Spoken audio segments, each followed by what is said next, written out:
Eucaliptus, bom bom, eucaliptus, bom bom, eucaliptus, bom bom, eucaliptus.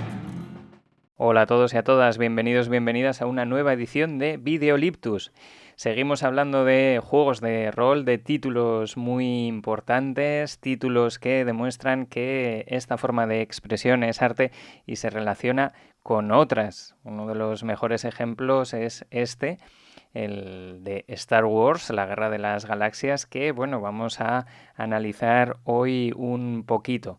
Es un título también muy importante en nuestro país porque originalmente publicado en 1987 por West End, en España vio la luz en 1990, fue el cuarto título de York y por lo tanto también es muy importante en el asentamiento de los juegos de rol en nuestro país.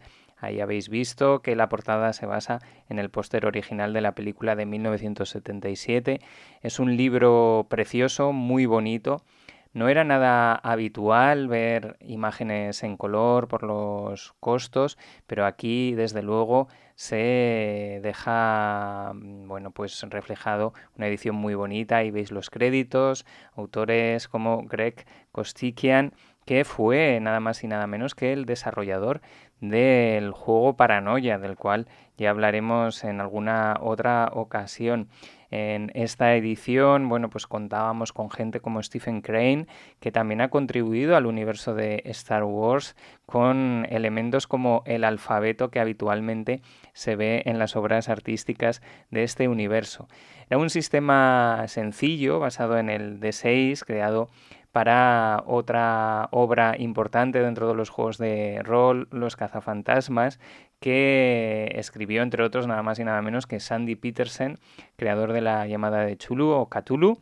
Bueno, ya veis que es muy, muy bonito. Tenemos capítulos como el de la fuerza. Hay algunos elementos un tanto infantiles, como por ejemplo el hecho de que no se pueden llevar personajes del lado oscuro, se pierde la ficha si esto ocurre, pero en realidad esto tampoco fue un demérito, contribuyó a que mucha gente, la sencillez y que, bueno, pues no fuera excesivamente exigente, que muchos niños nos interesáramos por los juegos de rol y por el propio universo de Star Wars. Ya veis ahí también, bueno, pues aventuras, anuncios de cruceros estelares, de, bueno, el ala X o X-Wing, del modelo R2, anuncios publicitarios, ya veis que, bueno, pues una verdadera preciosidad. Y además, bueno, en este camino de ida y vuelta, el juego de rol también incorporó nada más y nada menos que datos y, bueno, pues historias al canon de la franquicia, como cuentan entre otros, por ejemplo, el escritor Timothy Zahn. Y bueno, pues se publicaron también otros libros muy interesantes, como este suplemento de reglas, en el cual, bueno, pues también se aprovechaba para corregir algunas erratas del juego, por ejemplo, relacionadas con, bueno, el combate estelar, y de hecho este suplemento de reglas también se habla de combates masivos entre naves estelares, algo que, bueno, pues hizo que muchos nos sintiéramos partícipes de las películas como protagonistas jugando al juego de rol.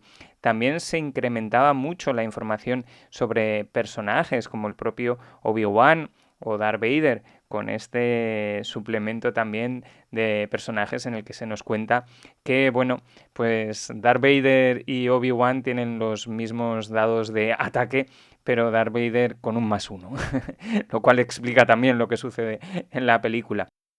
También historias, bueno, pues muy largas, campañas muy largas, como esta que también contribuyó al universo expandido y que publicó York. En este caso, bueno, pues se da muchísima información sobre zonas del universo que no están presentes en otro tipo de obras, algo que también gustó mucho. Y bueno, York no lo publicó todo, aquí tenemos un módulo de la versión estadounidense, nada más y nada menos que centrado en la Estrella de la Muerte. la cual se nos cuenta, por ejemplo, que hay 7.200 cazas TIE y, bueno, que se escribe para que otros ingenieros imperiales, pues, en fin, solventen fallos de seguridad.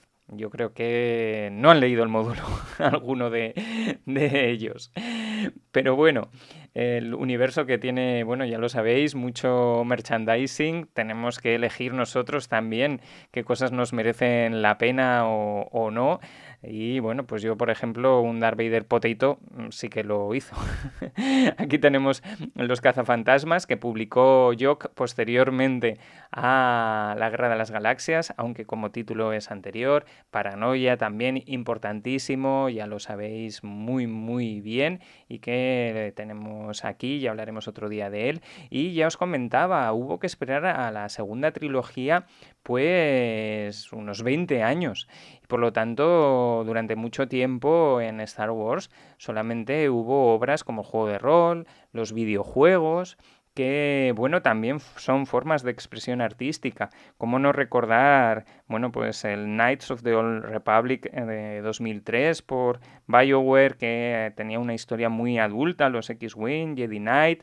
Son cosas que, bueno, el hecho de que George Lucas creó LucasArts para los videojuegos en obras como esta, muy interesante.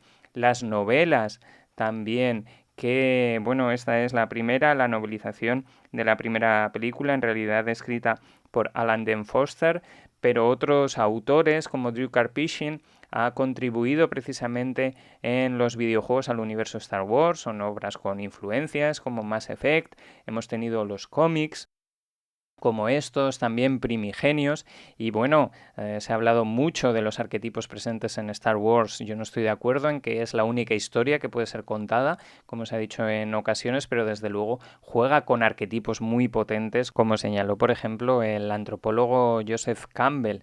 Y bueno, estas relaciones entre formas de arte como es el rol, el cómic, la literatura, el cine, y cómo todas ellas se han enriquecido en ese diálogo, bueno, pues entre otras cosas es lo que cuento en Jugando con Dragones, una historia de los juegos de rol y de su papel en la cultura, que ha sido publicado por Dolmen y que espero también que os guste. En cualquier caso, muchísimas gracias por estar ahí.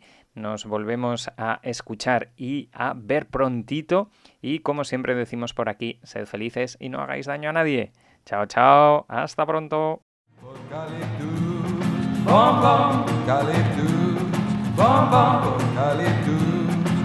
bom,